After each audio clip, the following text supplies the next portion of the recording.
मी मकरंद सुमन लक्ष्मणराव जाधव पाटील ईश्वर साक्ष शपथ घेतो की कायद्याद्वारे स्थापित झाले आहे अशा भारताच्या संविधानाबद्दल मी खरी श्रद्धा व निष्ठा बाळगीन।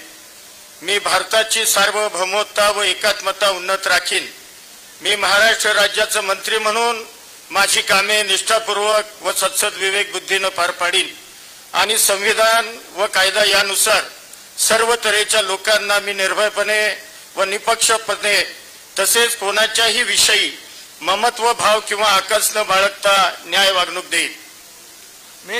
मी मकरंद सुमन लक्ष्मणराव जाधव पाटील ईश्वर साक्ष शपथ घेतो की महाराष्ट्र राज्याचा मंत्री म्हणून माझ्या विचारार्थ आणली जाईल किंवा मला ज्ञात होईल अशी कोणतीही बाब असा मंत्री म्हणून